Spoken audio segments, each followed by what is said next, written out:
하나님의 말씀 봅니다. 하나님의 말씀은 사도행전 25장 13절부터 27절 신약성경 232쪽에 있습니다. 수일 후에 아그리빠 왕과 버니게가 베스도에게 문안하러 가이사랴에 와서 여러 날 있었더니 베스도가 바울의 일로 왕에게 고하여 이르되 베릭스가 한 사람을 구려하여 두었는데 내가 예루살렘에 있을 때 유대인의 대제사장들과 장로들이 그를 고소하여 정죄하기를 청하니 내가 대답하되 무릇 피고가 원고들 앞에서 고소 사건에 대하여 변명할 기회가 있기 전에 내주는 것은 로마 사람의 법이 아니라 하였노라.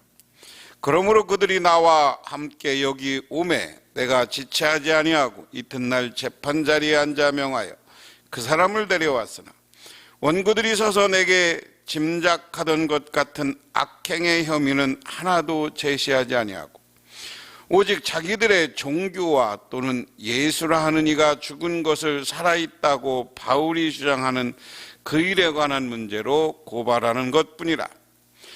내가 이 일에 대하여 어떻게 심리할지 몰라서 바울에게 묻되 예루살렘에 올라가서 이 일의 신문을 받으려 하느냐 한즉 바울은 황제의 판결을 받도록 자기를 지켜주기를 호소하므로 내가 그를 가이사에게 보내기까지 지켜두라 명하였노라 하니 아그리빠가 베스도에게 이르되 나도 이 사람의 말을 듣고자 하노라.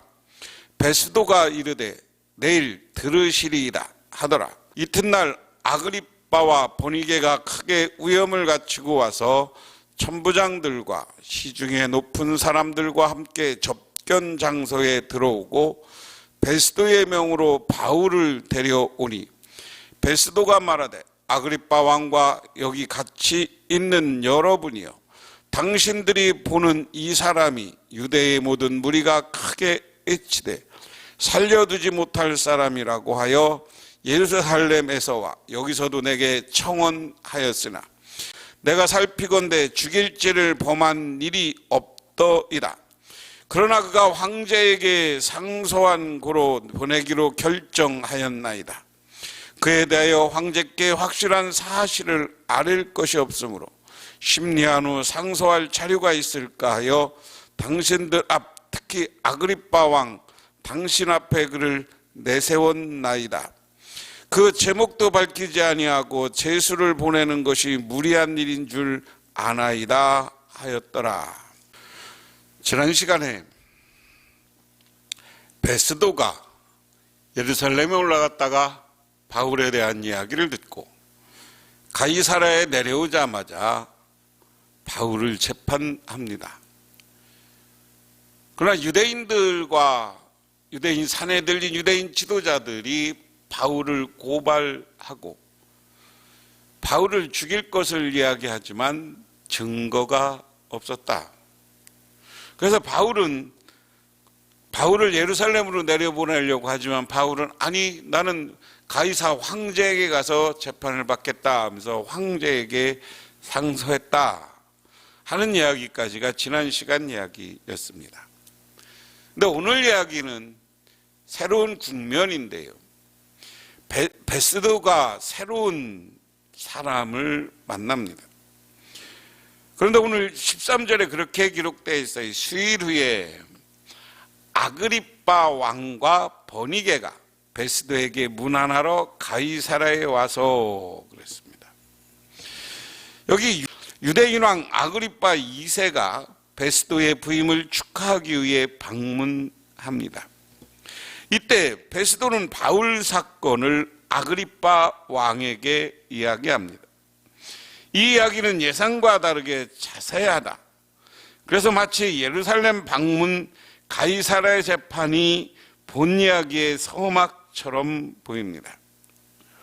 여기에 등장하는 아그리빠 왕은 헤롯 아그리빠 2세로 헤롯 아그리빠 1세의 아들이다. 그는 두 황제국 클라우디우스와 네로에게 굉장한 호의를 얻어서 여기에 나온 버니게는 아리스블루스 4세의 아내 버니게 1세가 아니라 헤롯 아그리파 1세의 딸 율리아 베니케 2세다. 그녀는 2번 결혼했고 부도덕한 풍문이 끊이지 않았던 여인이다. 칼키스가 죽고 난 후 오빠 아그리파 2세와 함께 살았고 후에 유대전쟁 등 티투스와 연애하였고 티투스가 팔레스타인에 머무를 때 동거하기도 했다. 로마에 갔을 때 극심한 국민적 반대가 있었다. 이 두 사람이 가이사랴에 내려와 베스도에게 문안한다. 이 일은 왜 가이사랴에 왔는지는 명확히 기록이 없으나 다른 일정이 있어서 왔다가 새로 부임한 총독 소문을 듣고 겸사겸사해서 문안하는 것과 자기 일을 보러 온 것으로 보인다. 그러니까 이제 제가 길게 교재에 나온 내용을 읽었는데요. 쉽게 말하면 그렇습니다.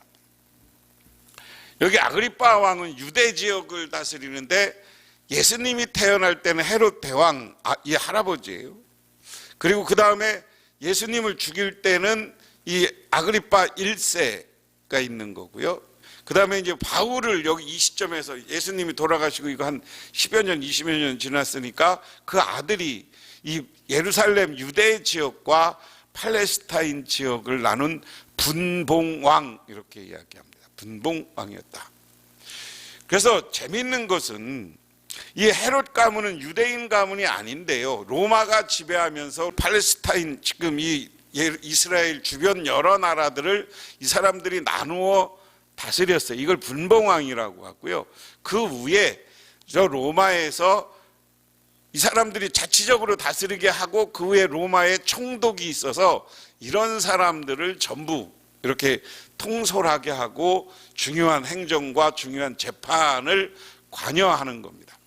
어떤 것은 지방자치적으로 그들의 법에 따라 이야기했지만 사형과 중요한 반역죄는 이 총독이 재판했고 그리고 로마 황제가 재판하는 그런 구조를 가지고 있었다. 그리고 이 가르사라 지역은 헤롯 왕이 헤롯 대왕이라고 대부분 이야기해요. 예수님 태어날 때 왕이 두 가지 한 일 큰 중에 하나는 유대인들에게 잘 보이기 위해서 예루살렘 성전을 재건합니다. 그래서 예수님 당시의 성전은 헤롯 성전이라고 이야기해요.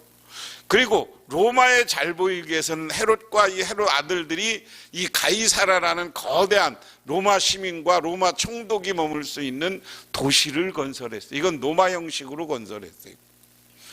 그런 중요한 일이 있습니다. 그런데 이 아그리파라는 왕은 그 당시 로마의 황제에게 잘 보여서 땅들을 여러 개 받았다. 이쪽을 받았다. 저쪽을 받았다. 동생 걸 받았다. 이렇게 했다는 이야기를 제가 길게 읽었습니다. 그러니까 그렇게 이거 자세히 알 필요는 없고 그렇게 이해하시면 됩니다. 그 다음에 이제 14절부터인데요. 여러 날 있었더니 베스도가 바울의 일로 왕에게 고하여 이르되 벨릭스가 한 사람을 구려하여 뒀는데 내가 예루살렘에 있을 때 유대인들 대제장과 장로들이 그를 고소하여 정죄하기를 정하기로 내가 대답하되 무릇 피고인과 원고를 앞에서 고소한 사건에 대해서 변명할 기회가 있기 전에 내주는 것은 로마 사람의 법이 아니라 하였노라. 자기가 그래서 이 베스도가 자기가 설명하는 거예요. 내가 부임해서 예루살렘에 갔더니 내가 구려놓은 사람 내가 아니라 그 전에 벨릭스가 구려 여기 잡아놓은 사람이 하나 있었는데 그게 바울이다. 근데 내가 예루살렘에 부임해서 갔더니 그를 죽이라고 하여서 로마 법에는 정확한 증거와 정확한 법의 재판 없이는 못 내준다. 그래서 그들이 따라와서 재판했는데 특별히 바울이 잘못한 게 없더라. 그래서 그 사람은 황제에게 재판받기를 원해서 내가 구류하여 놓았더라. 그러니까 18절이 재미있어요. 원고들이 서서 내가 짐작한 것 같은 악행의 혐의는 하나도 제시하지 아니하고 오직 자기들의 종교와 또는 예수라 하는 이가 죽은 것을 살아있다고 바울이 주장하는 그 일에 관한 문제로 고발할 뿐이라.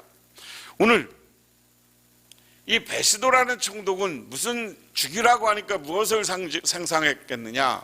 여기 구체적으로 표현 안 됐지만 죽을 죄를 지면 반역죄나 큰 강도나 이런 거잖아요. 살인죄나. 근데 내가 상상한 그 사람을 사형시킬 만한 그런 죄는 되지 못하고 그냥 그들의 종교에 관한 것, 예수가 부활한 이야기 이런 얘기만 해서 그걸 가지고 고발하더라.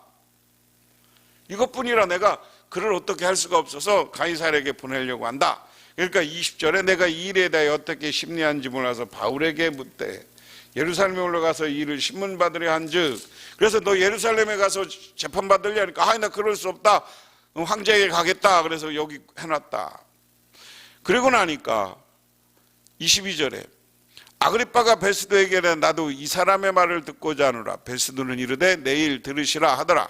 이튿날 아그리빠와 버니게가 크게 위험을 갖추고 천부장과 시중에 높은 사람들과 함께 접변 장소에 들어오고 베스도의 명으로 바울을 데려오니.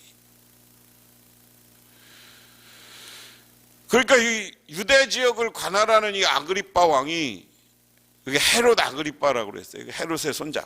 아그리빠 왕이 나도 그 사람의 이야기를 좀 들어보고 싶다. 그러니까 그 사람을 만나게. 그럼 내일 그를 부를 테니까 그 재판정에 와서 들으라. 그런데 그 얘기를 듣고 아그리빠 왕이 크게 위험을 갖추고 천부장과 시중에 높은 사람들 접견 장소에 들어왔다.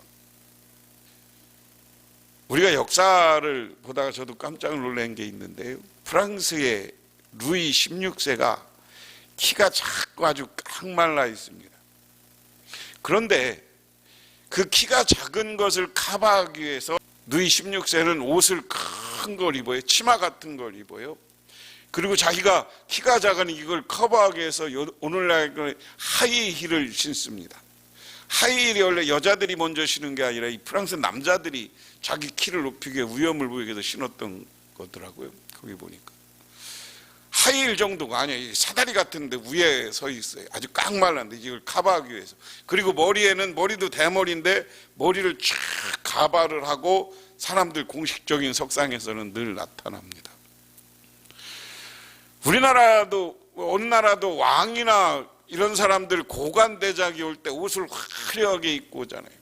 그래서 오늘 이 아그리빠 왕도 옷도 화려하게 입고 위엄을 갖추고 탁 그러고 왔다는 거. 옆에 천부장, 백부장 시중을 들게 하고 접견 장소로 왔다. 24절에 베스도가 말하되 아그리빠 왕과 여기 같이 있는 여러분이여, 당신들이 보는 이 사람이 유대의 모든 무리가 크게 외치며 살려두지 못할 사람이라고 하여 예루살렘에서와 여기서도 내게 청언하였다.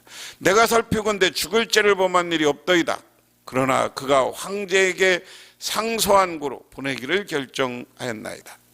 그에 대하여 황제께 확실한 사실을 알릴 수 없으므로 신문한 후 상소할 자료가 있을까 하여 당신들 앞, 특히 아그리빠 왕과 앞에서 그를 내세웠나이다. 제목도 밝히지 아니하고 제수를 보내는 것이 무리인 줄 아나이다.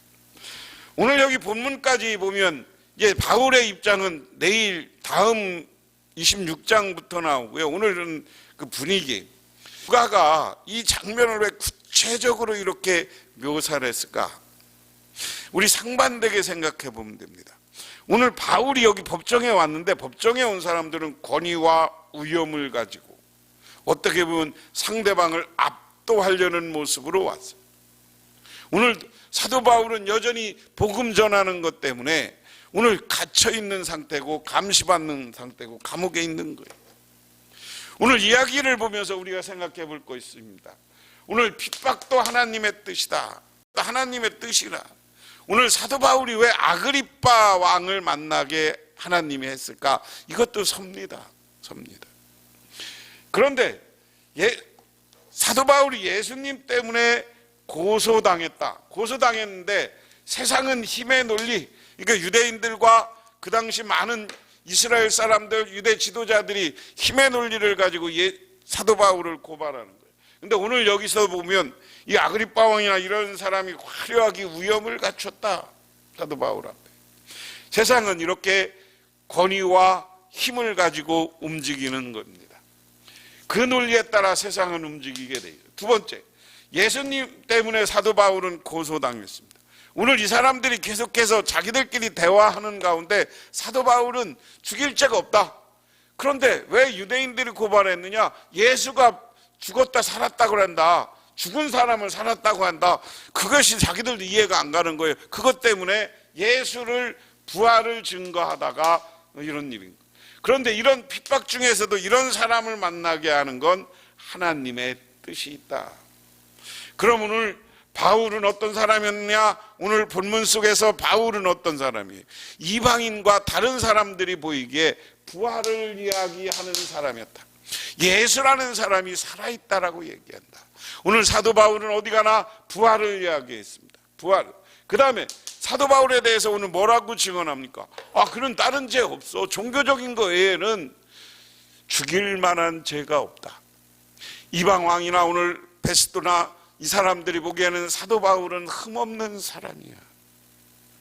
오늘 이 시대를 다니면서 이 시대를 살아가면서 우리 예수 믿는 사람들은 부활의 증인이 되고 다른 사람들 보기에 윤리적으로 도덕적으로 큰 문제가 없고 무리가 없는 흠없는 사람이 되어야 될 줄 믿으시기 바랍니다.